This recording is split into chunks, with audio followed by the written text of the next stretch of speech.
Hello, Book of Worms, back at you again with another book review. This time, Life in a Savage Landfill by Michael Evanichko. This is a horror novel, very much in the vein of like Saw. I want to play a game. Here's what happens if you lose. And Devil.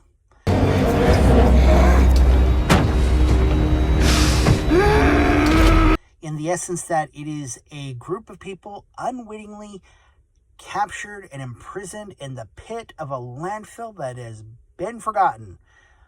Yeah. For a myriad of reasons, they've been gathered up and they have been dumped into this pit.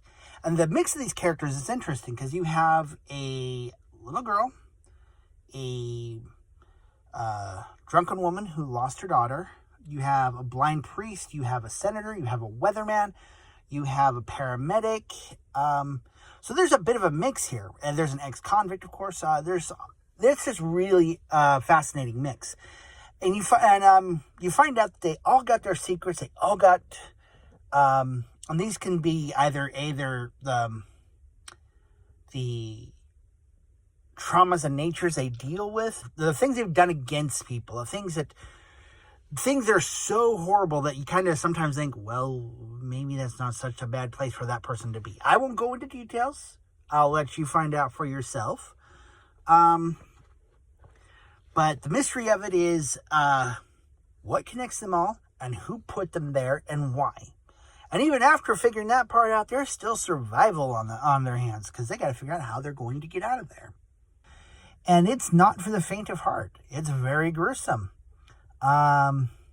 It's very, very gritty and very harsh because the things you're talking about, you know, kind of the right environment for when you think about the drug nature that's being pulled, that's being judged in this one.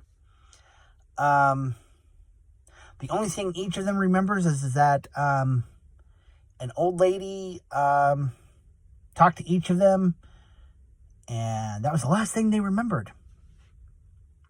Also, there is one supernatural thread in this that was not accounted for. Adds a little bit of an extra element to it. You know, so it's not just the people slashers and whodunit kind of thing. It adds that extra element into it. And that plays actually a bit of a factor into it. And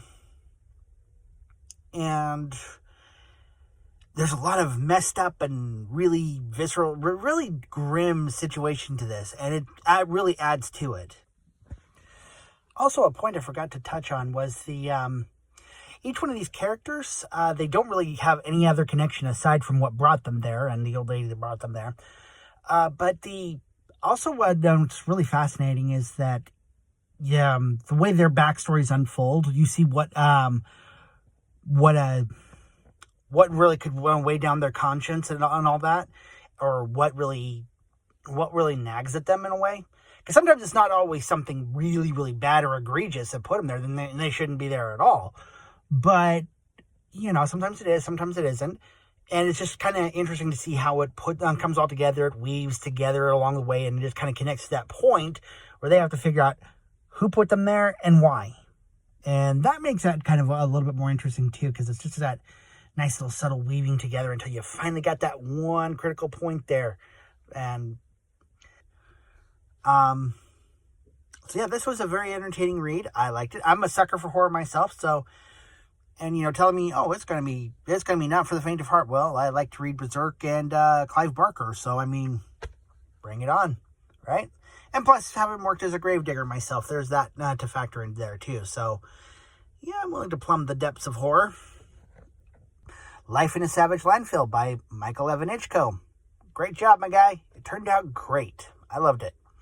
I'll be looking into his other books, and I'll review along the way. Future projects on this channel now. The next book I'm going to review, I think, will be Eldritch Tomes by Stephen Bloomberg. I read this one. It was really fascinating. If I'd come up with this idea of doing indie YouTube videos, this one would have been done a long time ago. For YouTube videos for the indie books I read. But now I'm going to be going through each of the books I read, and this one's next on my list. You will be Yeah. So we're going to bring in plenty more of those indie options and so you can see which of the ones might be worth your time. We indie authors are looking for you, and now I'll help you find another way to get to us. All right? Also, like I said, Chronomancer and the Book of Worms for Destiny of the Void Triangle. I'm going through and making chapters that are more visual on audio. Make them so they're a little bit more engaging. But yeah, be looking forward to that. And there's still the short story released in multiple parts called Declaring War, which is the short story about the background of the Macellan Mornroke, who is Queen of Malcanor and will one day rise to be the Empress of the Golden Rose Empire through cruelty and malice and cunning, and quite a piece of work there.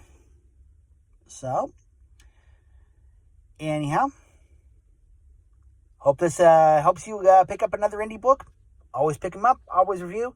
If you like this video, like, subscribe, comment your thoughts. Have you read this book? If not, what are your thoughts? All right. I will see you in the next video. Book of Worms out.